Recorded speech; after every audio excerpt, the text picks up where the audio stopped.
My search led me to the study of the spiritual forces with which all of us are blessed. And it was in this field that I came upon a clue which has enabled me to help millions of people to find their earthly destinies. I want to describe my discovery in the simplest terms possible, because it will reveal to you why it is true that whatever the mind can conceive and believe, the mind can achieve, regardless of how many times you may have failed in the past or how lofty your aims and hopes may be.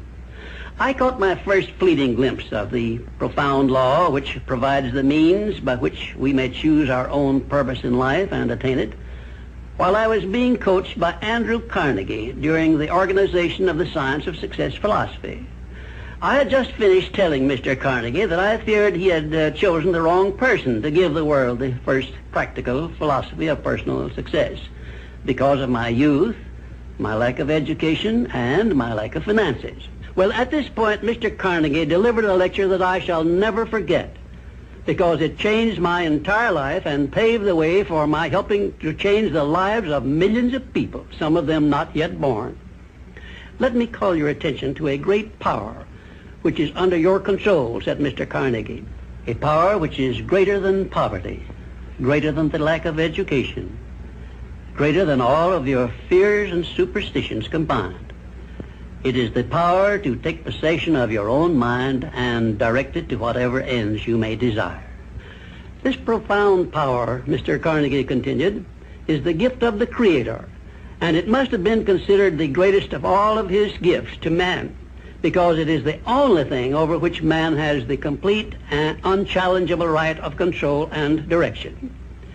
When you speak of your poverty and lack of education, Mr. Carnegie explained, you are simply directing your mind power to attract these undesirable circumstances, because it is true that whatever your mind feeds upon, your mind attracts to you.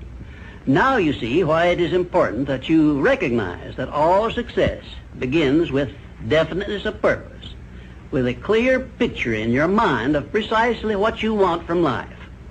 Then Mr. Carnegie continued his speech with a description of a great universal truth which made such an impact upon my mind that I began then and there to give myself a new outlook on life and set up for myself a goal so far above my previous achievements that it shocked my friends and relatives when they heard about it.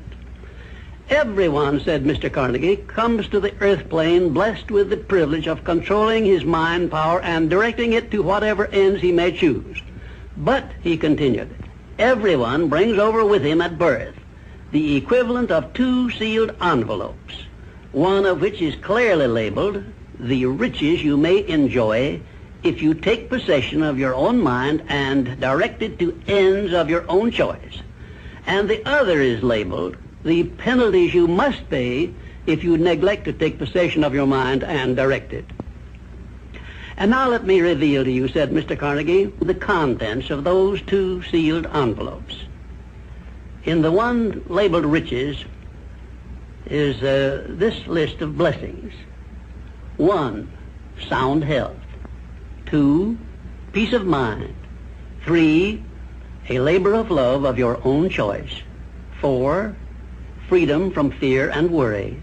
5, a positive mental attitude. 6, material riches of your own choice and quantity. In the sealed envelope labeled penalties, Mr. Carnegie continued, is this list of the prices one must pay for neglecting to take possession of his own mind. 1, ill health. 2, fear and worry. 3, indecision and doubt. 4, frustration and discouragement throughout life. 5, poverty and want. 6, and a whole flock of evils consisting of envy, greed, jealousy, anger, hatred, and superstition. Now, my mission in life is to help you and everyone who needs my help to open up and use the contents of the sealed envelope labeled riches. And the starting point from which you must take off if you wish to write your own ticket from here on out for the remainder of your life, I will describe for you in these simple instructions. 1, procure a neat pocket-sized a notebook, oh, something on the order of this one here, loose leaf affair. And on page 1, write down a clear description of your major desire in life, the one circumstance or position or thing which you will be willing to accept as your idea of success. And remember before you begin writing that your only limitations are those which you set up in your own mind or permit others to set up for you. And 2, on page 2 of your notebook, write down a clear statement of precisely what you intend to give in return for that which you desire from life. And then start in right where you stand now to begin giving. And 3, memorize both of your statements, what you desire and what you intend to give in return for it, and repeat them at least a dozen times daily. And always end your statements with this expression of gratitude for the blessings with which you were gifted at birth. I ask not, O divine providence, for more riches, but more wisdom with which to accept and use wisely the riches I received at birth in the form of the power to control and direct my mind to whatever ends I desire. If you are not too successful or self-satisfied to accept and express this profound prayer, if you accept it and express it in the same spirit of humble sincerity in which I pass it on to you, a new and a better world will reveal itself to you. A world in which you will see reflected the circumstances and the things which you yourself have created. And now let me close this, our first visit, with my favorite expression of gratitude. O divine providence, I ask not for more riches, but more wisdom with which to make wiser use of the riches you gave me at birth, consisting in the power to control and direct my own mind to whatever ends I desire.